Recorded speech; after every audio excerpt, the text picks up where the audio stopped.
So you might remember last time we started to talk about the different forms of Marxism, humanistic and scientific, and in this short presentation we'll just have a quick look at those ideas.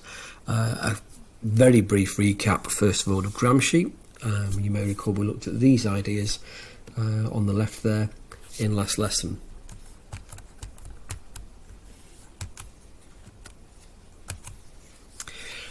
One key issue for Gramsci is hegemony, and hegemony really is where the ruling class have got the domination, the moral upper hand in society, and people are on board and believe in what they stand for. Sometimes described as the moral leadership in society, but it's ultimately how the ruling class control the masses. To overthrow this, Gramsci claims that we need to develop, or the working class need to develop its own counter-hegemony, its own set of ideas that run against and undermine and challenge and offer some form of leadership and direction to the proletariat. And he does disagree with the determinism of traditional Marxism, because ideas are the key to social change, and they are, we're talking here about the consciousness of the proletariat and their ability to shape their own existence and oppose the powers that oppress them. This is borrowing from that elements of social action theory we talked about last lesson, and we can see this when we look at the work of Paul Willis. Paul Willis in education was very keen on this. He felt that the Marxist flavour of Bowles and Gintis was too deterministic. It treated people like mindless dummies, and he argued you could have a counter-hegemony, that the proletariat could have an alternative set of ideas that ran against the schools, when he talked about the counter-school culture and the shop floor culture and their potential to cause disruption. But Gramsci as well is very interested in the nature of ruling class control.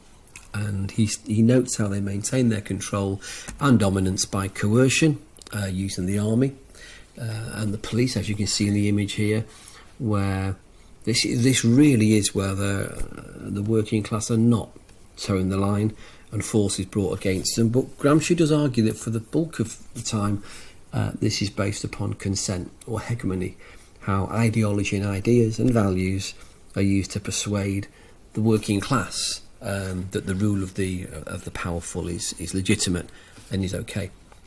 But it's when that breaks down that coercion can kick in.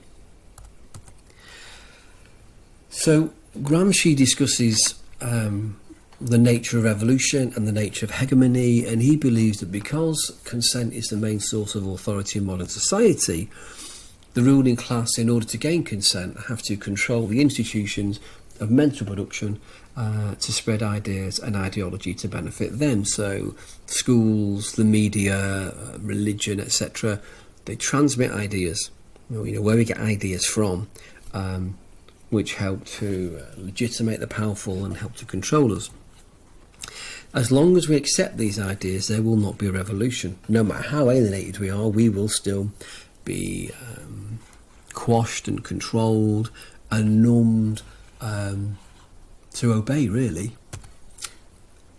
But he argues that hegemony is never totally complete, and that is because the ruling class are a minority. They have to do trade-offs and make alliances with other groups in society, such as the middle class. They must compromise at all times, so they're never in a total position of power. And secondly, the proletariat have got a dual consciousness.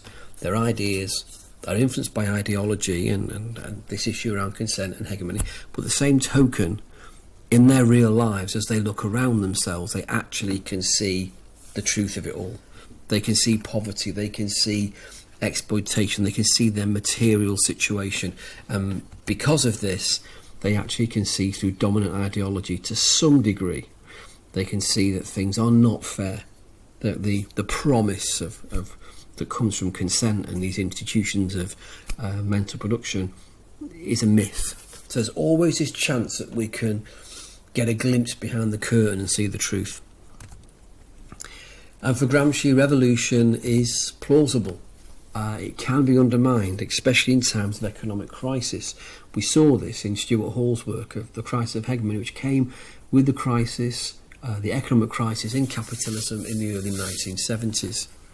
The proletariat began to question the status quo, question the state of society. And a revolution is only possible if the working class actually have a game plan in place. They have an alternative arrangement, an alternative map to the future of society that they want, to their new society, a counter-hegemony. They need to offer moral and ideological leadership to society. And the key to this for Gramsci is organic intellectuals. There needs to be this group, a body of people who are organised, possibly a political party, who can develop and share a vision of how society can be run. They can offer the professional guidance, they can offer the manifesto, the will, the organisation to make this real. We see this when we look at religion, and we look at the way that Gramsci's ideas were used to talk about, for example, Catholic priests in Latin America through liberation theology, how the organic intellectuals, the priests within the church, were able to stir the masses and give them a vision of a utopia of what is possible.